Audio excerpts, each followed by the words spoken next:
मुझे मेरे दोनों बच्चे ला कर दो। भैया ने पूछा, क्यों? मुझे उनका खून पीना है। भैया को लगा कि शायद ऐसे ही बोल रही होगी, नींद नहीं हुई है तो बहकी बहकी बातें कर रही होगी। जल्दी ला कर दो, वरना तुम्हारा खून पी जाऊंगी। उस रात उस घर की पहली मंजिल में जो हुआ ना, उसकी कहानी सुनकर आपका दिल कुछ सेकंड के लिए रुक जाएगा। एक ऐसी घटना की कहानी आपके सामने लेकर आया हूं जो नेहा नाम की एक साधारण सी लड़की की परिवार के साथ अचानक से ऐसी घटना शुरू हो गई। इनको समझ में भी नहीं आया कि ये सब की शुरुआत कैसे हुई। चलिए शुरू से बताता हूं, 2018 में चलते हैं। नेहा अपने पूरे परिवार के साथ एक बहुत बढ़िया से एक बड़े से घर में खुशहाली से अपना जीवन काट रही थी। 2018 के टाइम पे उसके पिताजी होते हैं रिटायर। रिटायरमेंट के बहुत सारे पैसे मिलते हैं। जिंदगी भर की अच्छी खासी जमा पूंजी थी। हमेशा से उन्होंने सपने देखे हुए थे कि जो मेरा घर होगा ना वो बहुत बड़ा होगा, बहुत हाइटेड होगा। तो इन्हीं सपनों को साकार करने के लिए उन्होंने डिसाइड किया कि सारी जमा पूंजी लगा देता हूं और एक 4 मंजिला घर बनवाता हूं। Ground floor, first floor, second floor, third floor और फिर होगा एक ऐसा आलीशान खूबसूरत छत कि लोग छत को भी देख ले तो आंखें एकदम चकाचौंध हो जाए। उन्होंने उस घर का निर्माण शुरू करवाया, बहुत फास्ट, इतना फास्ट कि आप इमेजिन नहीं कर सकते। ना जाने कितने लेबर्स लगवा दिए, day night day night day night करते हुए, और बहुत ही कम समय में, मतलब 2018 के 18 में ही उनका ये घर लगभग रेडी सा हुआ। आज वो घर की सिर्फ पेंटिंग देखने के लिए गए हुए थे।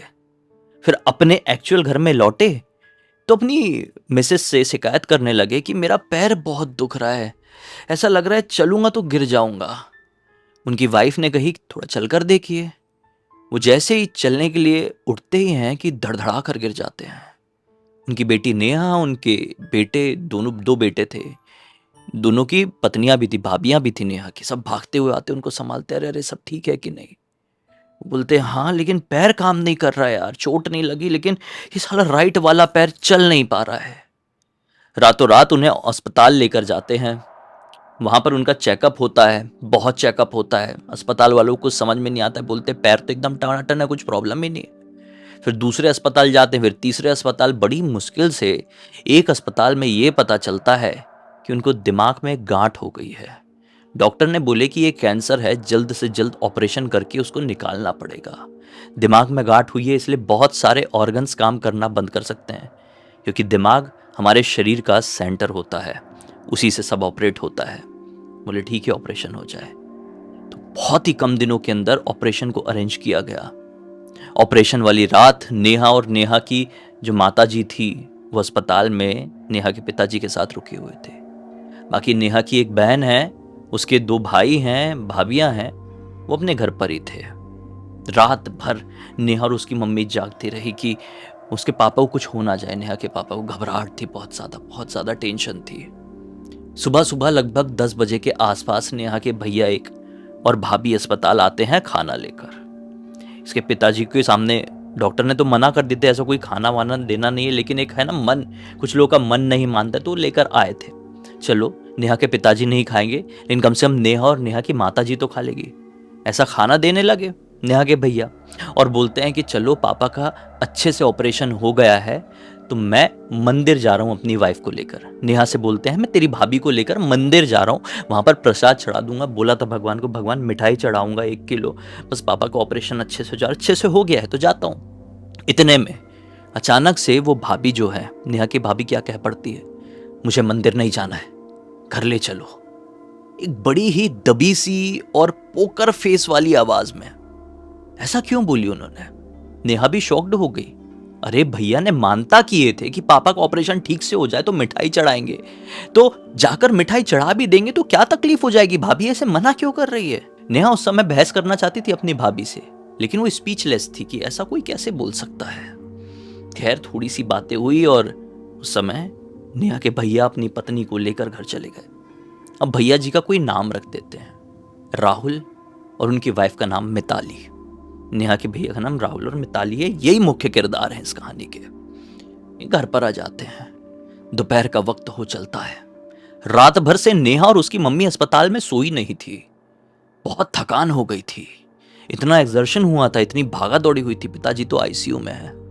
डिसाइड हुआ कि इन लोगों को प्राइवेट कमरा मिला हुआ है, तो प्राइवेट कमरे में नेहा और उसकी माताजी सो जाएंगे।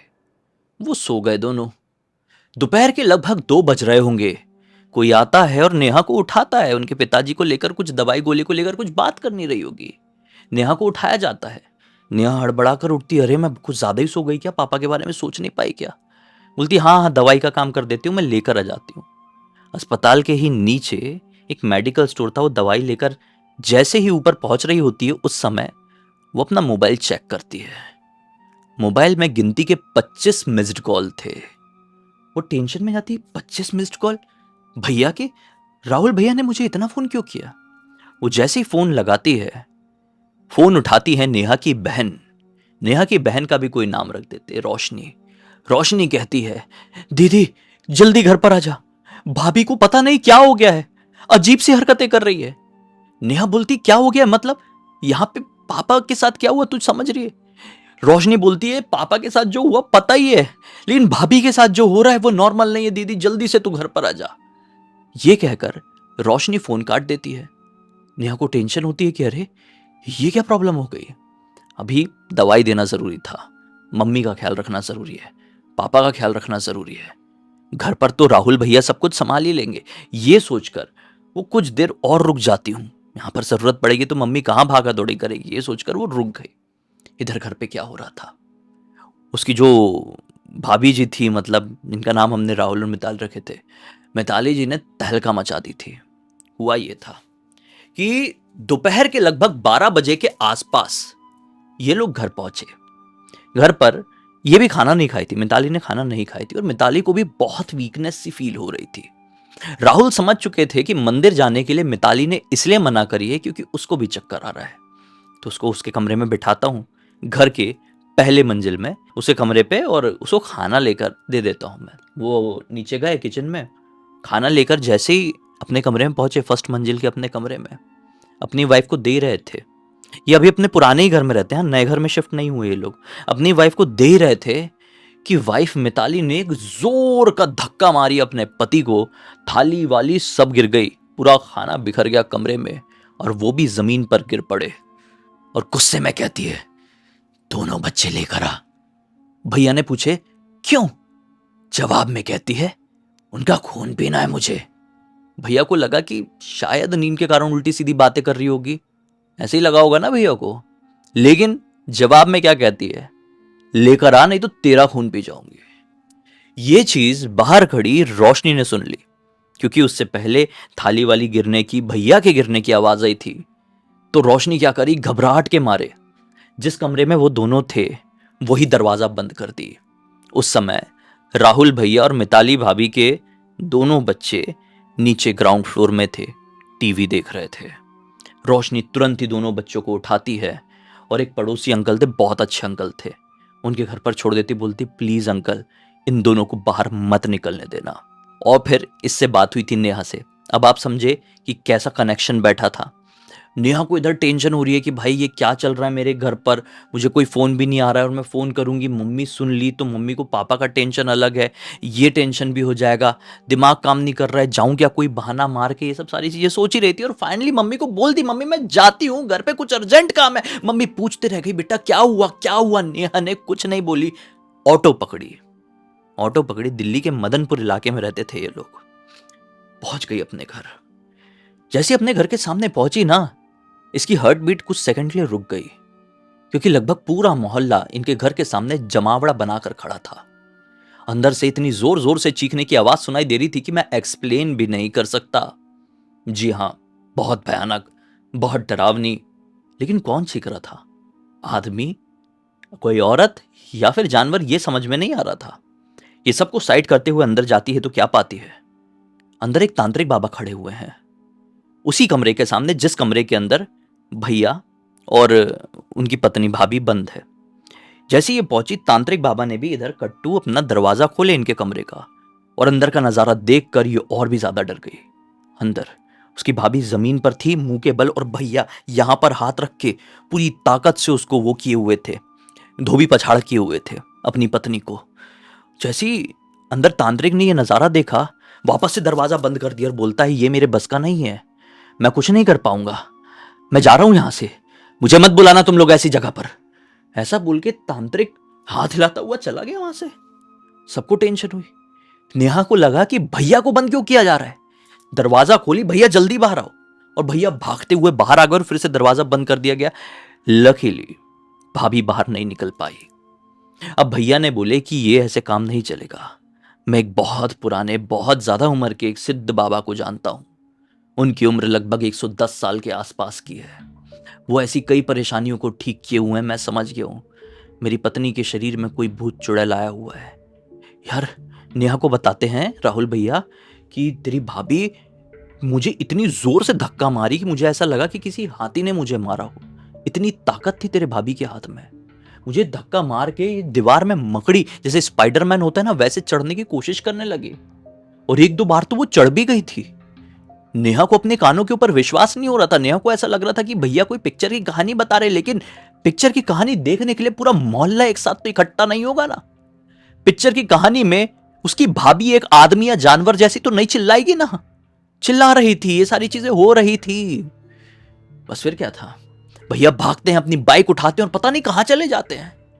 लगभग आधे घंटे बाद अपनी बाइक में एक ऐसे व्यक्ति को लेकर आते हैं जो कि बहुत बुढ़ा था, बहुत पतला था, गंजा था, गेरुए रंग के उसने कुर्ता पहना हुआ है, लॉन्ग सा, एकदम झुककर बैठा हुआ है, बहुत कमजोर दिखाई दे रहा है। शायद ये वही बाबा थे। इनको इनके हुलिये से जज नहीं किया जा सकता था। बाबा जैसे ही उतरते हैं, वो जैसे अंदर आए ना उस कमरे के, तो ऐसी पॉजिटिविटी उस घर के अंदर, उनके अंदर ऐसी पॉजिटिविटी थी ना कि अंदर से भाभी इतनी जोर जोर से चिल्ला रही थी, भाभी हो गई शांत। बिना किसी की मदद के बाबा जी फर्स्ट फ्लोर में जाते हैं और बिना डरे दरवाजा खोल देते हैं। भाभी जिनके शरीर में ना जाने कौन सी चुड़ैल अभी घुस गई है, वो बाबा को देखकर पीछे हटने लगती है। दूर हो जा तू, दूर हो जा, मेरे पास मत आ, तुझे मार दूंगी। बाबा मुस्कुराते हुए उसके और करीब जाते हैं, और भाभी जो किसी से नहीं डर रही थी लिटरली, वो जमीन पर दुबक कर बैठ जाती है। बाबा भी वहीं पर अपना आसन जमाते हैं और एक आकृति बनाते हैं, वहां पर हवन कुंड डलवाते हैं और नॉन स्टॉप बहुत सारे मंत्र, बहुत ही सारे, एकदम तेजी में पढ़ना शुरू कर देते हैं। 1.5 घंटे तक वो मंत्र पढ़े जा रहे थे, और इन 1.5 घंटों में वो भाभी जमीन पर बैठी है, एक ही छलांग मारती है। 7 फीट की ऊंचाई पर उन लोगों ने एक रैक बनवा कर रखे थे। पुराने स्टाइल का घर था ना इनका, नए घर में शिफ्ट नहीं हुए, मैंने आपको बताया, कंफ्यूज मत होना, पुराने घर में रहते हैं अभी भी ये लोग। तो ये सारा जो रैक होता है ना, 7 फीट की ऊंचाई में पुराने घर पे लोग बनवाते थे, ऐसे जंप मारती थी, ऊपर चली जाती थी। फिर बाबा ने कुछ बोले, फिर कूद के आए, हंसी है, फिर जंप मारे, ऊपर चली गई। चल क्या रहा था? मिताली भाभी के अंदर ऐसा क्या आ गया था, किसी को कुछ समझ में नहीं आ रहा है। 1.5 घंटे बाद वो बोल पड़ती है। क्या बोलती है? कि मैं इनका पूरा वंश खत्म करके रख दूंगी, मुझे परेशान मत करो। बाबा ने बोला, अच्छा मेरे होते हुए वंश खत्म करेगी? बाबा ने अपनी झोली से निकाले राख और शू करके जैसी मारे, भाभी हो गई बेहोश। और कुछ सेकंड बाद भाभी जागती है, बोलती, हाँ क्या हुआ? सब लोग ऐसे क्यों देख रहे हैं मुझे? यहां पर सारी चीजें टूट गई, खाना किसने फेंका? और राहुल आपको क्या हुआ? माथे से खून कैसे बह रहा है? बताओ। भाभी को कुछ याद ही नहीं है। बाबा उठे, अपनी कांपती हुई आवाज में राहुल से कहते हैं, अभी जितना हो सकता था उतना हो गया, कल सुबह तुम लोग मेरे घर पर आओ, यहां पर ये चीजें नहीं की जा सकती, बहुत भीड़ है, बहुत डिस्टरबेंस हो रहा है। राहुल ने बोला, ठीक है बाबा, आपको छोड़ देता हूं। बाबा को घर पर छोड़ दिया गया। ये रात इनकी कैसी कटी मैं क्या एक्सप्लेन करूं, आप खुद इमेजिन करके देखो।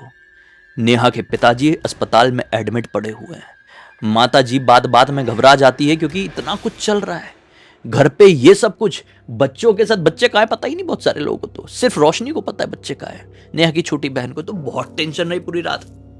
सुबह के 6 बजे के आसपास ये लोग उठे, बाबा जी को फोन किए, बाबा जी हम आ रहे हैं।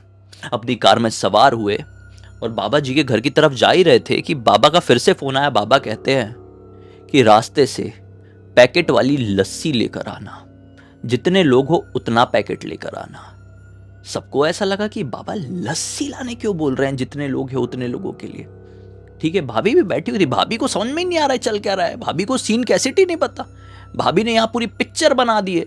भाभी को स्टोरी ही नहीं मालूम, लेकिन ठीक है, फ्लो में बही जा रही है, भाभी भी जा रही है। बोले ठीक है, लस्सी भी पी लेंगे। कौन बाबा क्या है, बाद में बताना, राहुल को बोल रही है।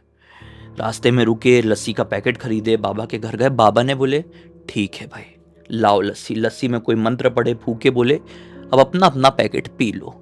सबने एक एक लस्सी पैकेट पी लिए, और पीते से जो भजभजा के उल्टी किए हैं, भजभजा के, कि उल्टी के साथ किसी के इतना बाल का गुच्छा निकले, तो किसी का हड्डी का टुकड़ा निकले, किसी का मांस का टुकड़ा निकले, किसी के पानी पानी निकले, उससे बहुत गंदी स्मेल आए। किसी को कुछ समझ में नहीं आ रहा था। बाबा बोले इतने मत घबराओ, निकल गया था जो अंदर था। तुम्हारे ऊपर मारण किया था किसी ने, मारण क्रिया। तुम्हारा पूरा खानदान, तुम्हारा पूरा वंश खत्म करने के लिए सब मर जाते। अगर मुझ तक ये बात नहीं आती तो यहाँ पे कोई नहीं कर पाता जो मैं कर रहा हूँ। समझ रहे हो? इन लोगों ने बोले बाबा किसने किया? बाबा बोलते हैं तुम्हारे किसी अपने ने किया है। ये बोलते बताओ बाबा बताओ, कौन अपना, कौन, उससे हम बच के रहेंगे। बाबा बोलते ये तो नहीं बता पाऊंगा, ये बता दिया तो फिर बाबा कैसा भगवान बन जाऊंगा ना, ये संभव नहीं है मेरे लिए। जितना है उतना बताया हूं, अब संभल कर रहना। कोई भी कुछ खाने पीने को दे तो ये मंत्र एक बोले बाबा ने, एक मंत्र, छोटा सा मंत्र दी, इस मंत्र को पढ़ना, फूकना और फिर खा लेना। उसका जो भी किया धरा होगा वो उतर जाएगा, ये मेरा बताया हुआ मंत्र है। सभी लोगों ने बाबा का आशीर्वाद लिए, फिर अपने घर पर गए, और फिर कुछ ही दिनों बाद सभी लोग स्वस्थ और मस्त रहने लगे। लेकिन नेहा के पिताजी के स्वास्थ्य में सुधार नहीं आ पा रहा था। उनकी हेल्थ थोड़ी बिगड़ती जा रही थी। और नए घर में शिफ्ट होने से पहले, जिस घर को उन्होंने इतनी जमा पूंजी लगाकर तैयार करवाए थे, उनकी मृत्यु हो गई। ये जितना भी कांड हुआ था ना, इस पूरे कांड में सबसे ज्यादा मदद नेहा की और नेहा के परिवार की हर्ष नाम के एक लड़के ने किया था। हर्ष और उसका एक दोस्त चिंटू, ये दोनों हर वक्त वहां पर खड़े थे। कुछ लोग ऐसे होते हैं ना जिसको कहानी में हम शामिल नहीं करते हैं, लेकिन वो बैकबोन होते हैं उस घटना के, जिन्होंने सब कुछ संभाले। क्या संभाले?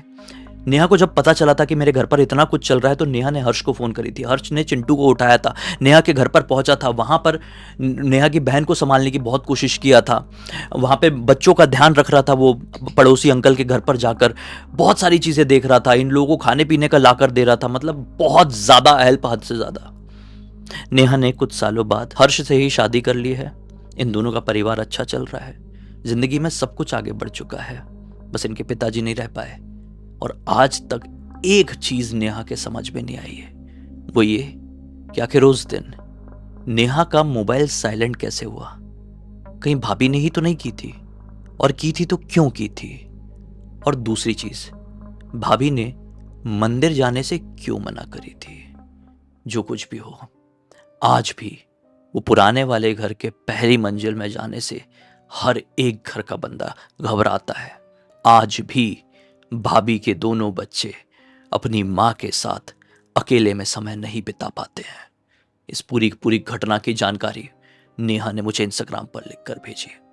मैंने सोचा सुनाता हूँ, एक बहुत बड़ी सीख, इसमें मनोरंजन नहीं बोलूँगा, एक बहुत बड़ी सीख मिलेगी।